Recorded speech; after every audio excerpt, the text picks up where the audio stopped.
மீன்பாடும் தேனாடாம் மட்டக்களப்பின் தென்கிழக்கே அமைந்துள்ள அட்டாளச்சேனை என்பது எனது பிறந்த ஊரா. அட்டாளச்சேனை 2 மைல் நீளமான ஊர். இந்த ஊரின் ஆரம்பத்திலே ஆரம்பிக்கின்ற ஆறு ஊரின் முடிவிலே கடலில் கலப்பது இந்த ஊருக்குரிய மிக சிறப்பான அம்சமாகும்.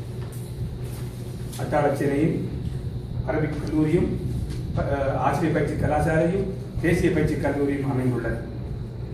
எனது தாய் ஆசியா அம்மாவுக்கும் கிதிர் முகமது அவர்களுக்கும் 12வது பையனாக நான் பிறந்தேன். எனக்கு 7 சகோதரிகளும் 5 சகோதரிகளும் இருக்கிறார்கள். மொத்தமாக எங்கள் குடும்பத்தில் 210 பேர் இருக்கிறார்கள். அந்த 210 பேரும் எனது தாய் பெற்ற பிள்ளைகள் அல்ல, எனது தாயின் பிள்ளைகளும் அவர்களின் பிள்ளைகளும். நான் எனது ஆரம்ப கல்வியை அட்டாளச்சேனை மகாவித்தியாலயத்தில் ஆரம்பித்தேன். பிறகு வணிகக் கல்வி கற்பதற்காக நிந்தூர் அல்லசுரக் மகாவித்தியாலயத்துக்கு சென்றேன். அங்கு சாதாரண பரீட்சையை முடித்துவிட்டு உயர்தர கல்வி கற்கும் போது எனக்கு அரச எழுதுநிலைஞர் பதவி கிடைத்தது. இது எனது முதலாவது சோதனை கட்டமாகும். பதவியை எடுப்பதா படிப்பை தொடருவா எப்படி செய்வதற்கு தெரியவில்லை. பதவியை விடவும் விருப்பமில்லை. ஏனென்றால் அரசாங்க உத்தியோகம் கிடைப்பதோ மிகவும் அரிது. அந்த பதவியை விடவும் முடியாது. அதே நேரம் கல்வியை தொடரவும் வேண்டும். பலவாறு சிந்தித்து கடைசியில் பதவியை எடுப்பது என தீர்மானித்து எழுதினாக அடையாள அட்டை திணைக்களத்தில் கொழும்பிலே வேலை செய்தேன். பின்னர் எனது ஊருக்கு மாறுதல் பெற்று வந்தேன். மாறுதல் பெற்று வந்த போது எனது தாய் கூறினார்கள், உன்னுடன் படித்தவர்கள் எல்லாம் பல்கலைக்கழகம் போய்விட்டார்கள், நீ மட்டும் எழுதினாக இருக்க போகிறாயா என்று சிந்தித்தேன். பரீட்சை எழுதுவது என தீர்மானித்தேன். தனிப்பட்ட ஆசிரியர் மூலம் கல்வி கற்று உயர்தர பரீட்சை எழுதினேன். யாழ் பல்கலைக்கழகத்துக்கு தெரிவானேன். அப்பொழுது எனது 2வது பிரச்சனை உருவாகியது. சிந்தனை எப்படி செய்வது, பல்கலைக்கழகத்துக்கு போவதா அல்லது தொழிலை தொடர்வதா? ஒரு மாதம் சிந்தித்தேன். ஒரு மாதம் சிந்தித்து கடைசியில் 2ஐயும் செய்வது என்று தீர்மானித்தேன். கஷ்டமான விடயம். யாழ்ப்பாண கச்சேரிக்கு எனது தொழிலை மாற்றிக்கொண்டேன். அங்கு உயர்கல்வி கற்பவர்களுக்கு 2 மணி நேரம் விடுதலை தருவார்கள். அந்த நேரத்தில் காலையிலே பல்கலைக்கழகத்திற்கு போவேன், பின்னேரம் மற்ற வகுப்புகளுக்கு போவேன். கஷ்டப்பட்டு படித்து பட்டப்படிப்பை பெற்றேன். பட்டதாரி ஆசிரியராக 85ஆம் ஆண்டு வரை எனது ஊரிலேயே வேலை செய்தேன். எல்லாரையும் போல் எனக்கும் வெளிநாட்டு போக வேண்டும் என்ற ஆசை வந்தது. உழைத்து சொந்த வீடு கட்டி திருமணம் செய்ய வேண்டும் என்பதே எனது ஆசை. வெளிநாட்டுக்கு வந்தேன். அவர்கள் பார்க்கின்ற ராணுவ முகாமிலே உதவி கணக்கராளாக வேலை செய்தேன்.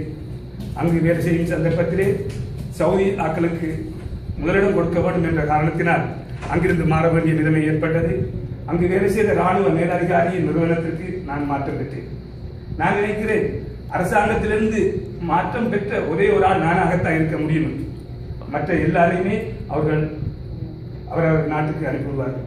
ராணுவ அதிகாரி என்றபடினால் அந்த வேலையிட்டு அங்கு ரியாத்திலே வந்து ரபுவாவில் நான் அவருடைய கம்பெனியிலே வேலை செய்தேன். 2 நேர வேலை, மாலை நேரம் காலை நேர வேலை. திருமணம் முடிக்காத சந்தர்ப்பத்தில் அது கஷ்டமாக தெரியவில்லை. 92 எனது திருமணம் நடந்தது. 92 என் வைஃப் வந்த போது இந்த 2 நேர வேலை ஒரு கஷ்டமானதாக தெரிந்தது.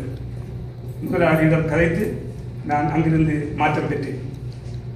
யூனிலீவர் மின்சகர் கம்பெனிக்கு மாற்றம் பெற்று அங்கு கணக்காளராக வேலை செய்து தற்சமயம் கிளை கணக்காளராக நான் கடந்த 20 வருஷமாக வேலை செய்து கொண்டு வருகிறேன். எனக்கு 3 குழந்தைகள் இருக்கிறார்கள். மூத்தவர் பல்கலைக்கழகம் படித்து ஹேமா குடும்பத்தில் வேலை செய்கிறார். 2வது மகன் இப்பொழுது பட்டதாரியாக 2வது இடத்தில் படித்துக் கொண்டிருக்கிறார். 3வது மகள் 11ஆம் வகுப்பு விஞ்ஞானத்தில் படித்துக் கொண்டிருக்கிறார்கள். இவர்கள் 3 பேரும் சொல்வேந்தர் காலத்தில் அங்கத்தவர்கள் என்பதை நான் குறிப்பிட விரும்புகிறேன். 2வது மகன் ஹாத்திக் நகைச்சுவை போட்டியில் கடந்த வட்டார இதில் பரிசு பெற்றார் என்பதை உங்களுக்கு நான் தெரிவித்துக் கொள்கிறேன். எங்கள் பிள்ளைகளுக்கு கல்வியையும் உயர்கல்வியையும் அவர்களுக்குரிய நல்ல வாழ்க்கையும் அமைத்துக் கொடுக்க வேண்டும் என்பது என்னுடைய அறிவு சந்தர்ப்பம். அதற்காக நான் என்றுமே நான் பாடுபட்டுக் கொண்டிருக்கிறேன். இதனிடையிலே மணிப்பால் பல்கலைக்கழகத்திலே கணக்கியலில் மேல்நிலை பட்டத்தையும் நான் பெற்றுக்கொண்டேன்.